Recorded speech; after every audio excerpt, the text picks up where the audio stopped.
इसमें आप इसको कितना भी आगे बढ़ा लो, इसको कितना भी आगे बढ़ा लो, नहीं काटेगा। तो ये आपका जो पहला डायग्राम है, ये आपका पैरेलल लाइंस का है। तो यहाँ पर लिखेंगे, यहाँ पे हेयर लाइंस, जो लाइन है ए बी,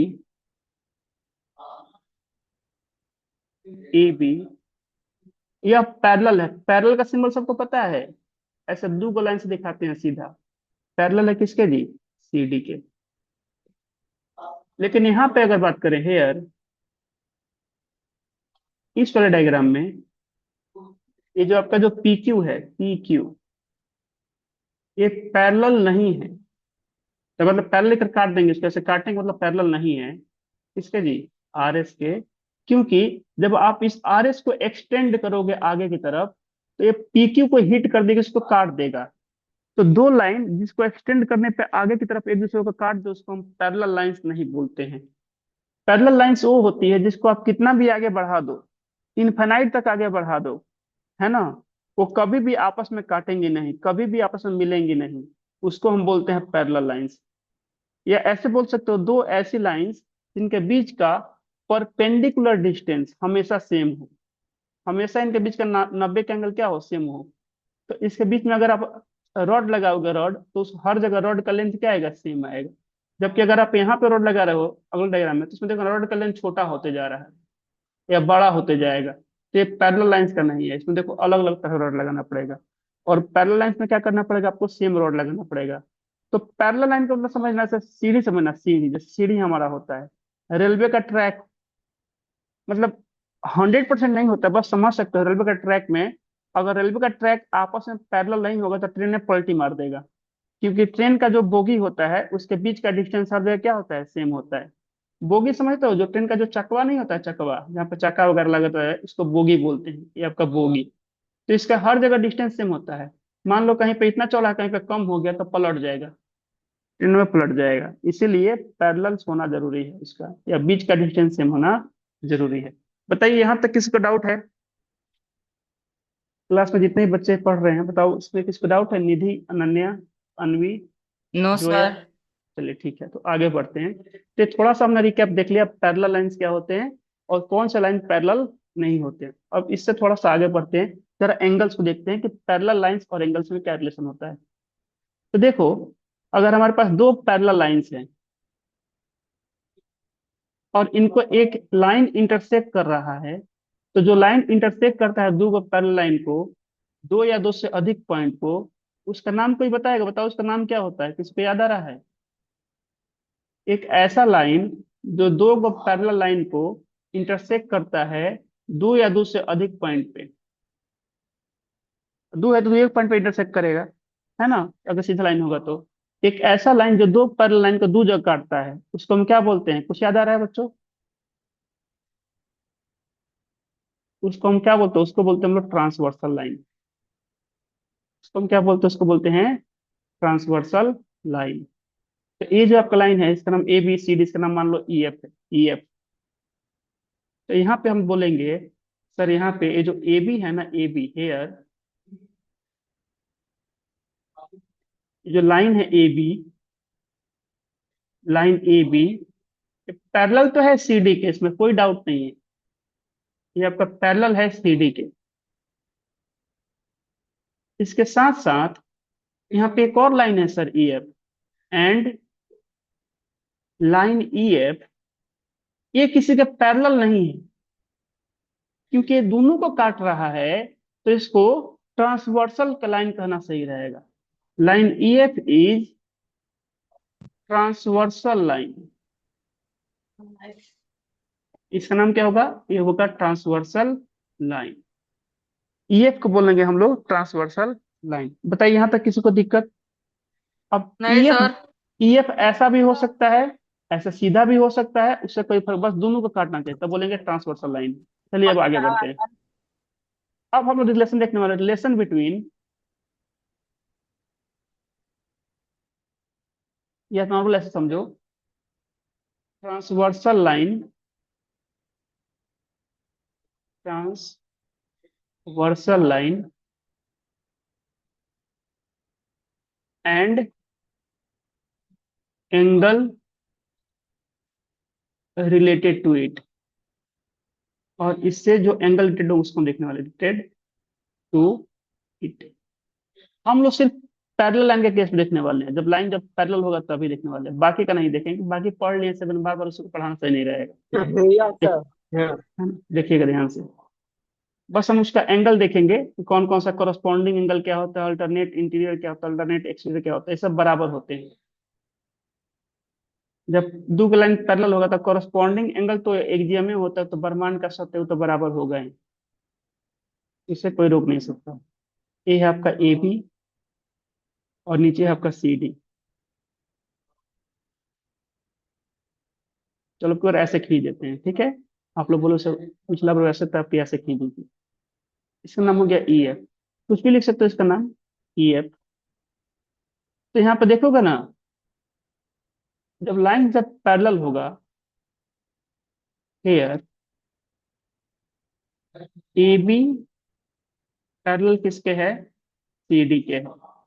एंड और क्या है जी, ये जो आपका ई एफ है, E F is transversal line.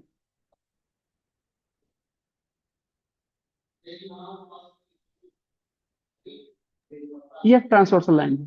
तो यहाँ पे एंगल नाप लेते हैं, जैसे ये हो गया एंगल एक, कुछ ही मान सकते हो। ये हो गया एंगल दो, इसको बोलते हैं एंगल तीन। और ये हो गया एंगल चार। यहाँ पे मान लेते हैं एंगल फाइव। ये हो गया आपका एंगल सिक्स। ये हो गया एंगल सेवन। और ये हो गया एंगल एट। आपको चार पांच को बात लिख पाएंगे, उसमें से सिर्फ एक एक को याद रखिएगा, सारा क्वेश्चन हो जाएगा, बाकी भूल हो जाएगा, कोई दिक्कत नहीं है। तो when lines are parallel, when lines are parallel, जब लाइन्स पैरेलल होते हैं उस केस में क्या होता है, सबसे पहले आता है कोरस्पॉन्डिंग एंगल। ये ब्रह्मांड का सत्य है, यह एक्जियम होता है, मतलब इसको प्रूफ की आवश्यकता नहीं होती। सबसे पहले क्या होगा, corresponding angle, corresponding angles,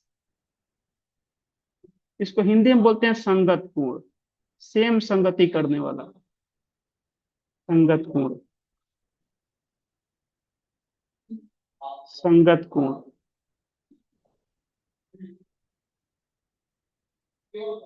same संगति करने वाला।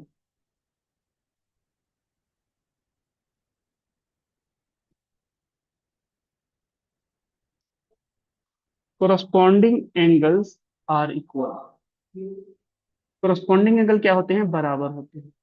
अब कोरस्पॉन्डिंग एंगल क्या होगा, जिसमें बोलूंगा ये बताओ एंगल एक के संगति में कौन है, पता करो। तो सर एंगल एक ए रहा, ट्रांसवर्सल लाइन के दाई तरफ ही है। अच्छा, तो एगो को यहां से ढूंढना है, तो एगो को यहां से ढूंढना है। अब बताओ इसके जैसा संगति कौन किया है इन चारों में। तो बोलेंगे देखिए सर तो दाई एंगल तरफ फाइव है, तो है तो दो को है। लेंगे नहीं, फाइव बच गया। हाँ, पांच सही बोल रहे हो आप लोग, बच गया पांच और आठ। पांच और आठ में सर सेम संगति की बात करें तो हाई लाइन के ऊपर है एंगल एक, तो यहाँ भी लाइन के ऊपर कौन होगा, पांच होगा, तो बोलेंगे एंगल पांच। तो एंगल एक के संगति में कौन पड़ा है, तो एंगल पांच पड़ा है। ऐसे में बोलूंगा बताओ एंगल चार की एंगल संगति में फाइव। कौन है, एंगल चार की संगति में है एंगल आठ। चलो तो दूगो हो गया, दूगो और बाकी है। दाएं साइड का हो गया, बाएं साइड के आते हैं। जैसे एंगल दो, एंगल दो की संगति में कौन है, बताओ बच्चों। छः। Angle six. Angle angle six six. है। ये बराबर होते हैं, इसको कोई रोक नहीं सकता, अगर लाइन पैरेलल है तो बराबर होना ही। ऐसे एंगल थ्री के संगति में कौन है, बताओ। सात है। हाँ बाकी बच्चों भी एंगल बोलो सेवन। बच्चों, बाकी बच्चों भी बोला करो, एंगल थ्री के संगति में एंगल सेवन। तो ये संगत कोण है, यह एक्जियम है, ध्यान रखिएगा। एक्जियम माने क्या, राजा हरिश्चंद्र, ब्रह्मांड का सत्य है, इसको कोई गलत नहीं काट सकता। माने ये होता ही है, इसी के बेसिस से बाकी सब डिराइव किया जाता है।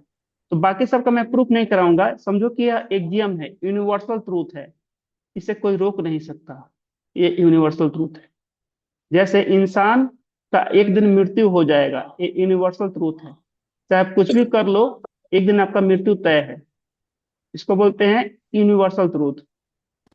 ऐसे ही ये क्या है आपका, ये भी आपका यूनिवर्सल ट्रूथ है कि ये संगत कोण बराबर होंगे ही। इसको किसी प्रूफ की आवश्यकता नहीं है। इसको किसी भी प्रूफ की आवश्यकता नहीं है बच्चों। ये आपका क्या है, ये आपका है यूनिवर्सल ट्रूथ, ब्रह्मांड का, है ना, सार्वत्रिक सच है। हर जगह पे ये आपका सही होगा। मंगल ग्रह पर चले जाओ, वहां भी लाइन खींच कर देखोगे एंगल बराबर हो। ठीक है, चाहे किसी भी ग्रह पर रहो, सिवान रहो, छपरा रहो, गोपालगंज जाओ, पटना जाओ, मुजफ्फरपुर, कहीं भी चले जाओ, दिल्ली, मंगलोर, ये हमेशा क्या होगा, बराबर होगा। अब इसी के बेसिस पे, कोरस्पॉन्डिंग एंगल के बराबर होने की बेसिस पे, हम लोग बाकी भी एंगल को देखे थे कि बाकी भी एंगल क्या होंगे, बराबर होंगे। तो अगर कोरस्पॉन्डिंग एंगल बराबर है तो बाकी कौन कौन से एंगल बराबर होंगे, देखिएगा ध्यान से। डायग्राम को मैं ले लेते हैं यहाँ से। कोरस्पॉन्डिंग एंगल इक्वल हो गए, और क्या क्या इक्वल होंगे, हमें दिखा रहा हूँ। टाइम देख रहिएगा बच्चों, टाइम देखते रहिएगा आप लोग, ठीक है। 9:12 हो गया ना, ठीक है। देखो दूसरा क्या बराबर होगा, 15 में आप लोगों को मैं छोड़ दूंगा, थोड़ा टाइम को लेकर इसी हो जा रहा है। दूसरा आपका होगा अल्टरनेट इंटीरियर या अल्टरनेट एक्सटीरियर। अब अल्टरनेट इंटीरियर और एक्सटीरियर सब क्यों बोल रहे हैं, क्योंकि अंदरों का कोना कोनी हो सकता है और बाहरों का भी कोना कोनी हो सकता है। ये भी क्या होंगे, बराबर होंगे जब लाइन पैरेलल होगा, आर इक्वल, आर इक्वल। लेकिन कब, जब लाइन पैरेलल होगा। अगर हम इंटीरियर एंगल की बात करें तो देखो बच्चों, इन सब को बोलते हैं इंटीरियर एंगल। जो आई, समझो कि दू गो दीवार है, और दू गो दीवार से जो घेराया हुआ है वो अंदर का हो गया। तो अंदर कौन कौन है, 3 है, 4 है, 6 है, 5 है।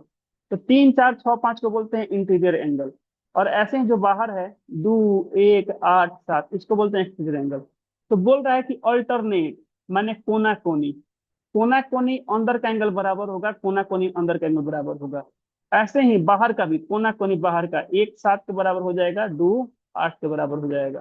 ठीक है। एक क्लास 7 में आप लोग को हम प्रूफ दिखा दिए हैं, बस उसको रिकैप करवा दे रहे हैं। यहाँ से हम बोल सकते हैं कि एंगल जो 4 होगा ये किसके बराबर होगा, एंगल छह 4 के। बराबर होगा एंगल 6 के। Angle six. और ऐसे ही एंगल 3 किसके बराबर होगा, ये हो जाएगा एंगल एंगल 5 के। फाइव। इसको हम बोलेंगे अल्टरनेट इंटीरियर, इसको हम बोलेंगे अल्टरनेट इंटीरियर,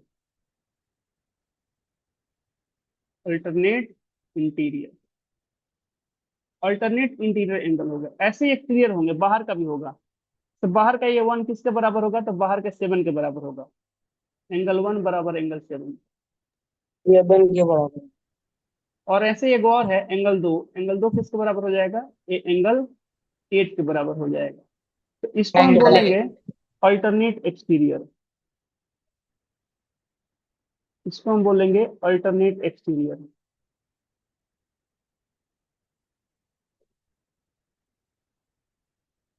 अल्टरनेट एक्सटीरियर।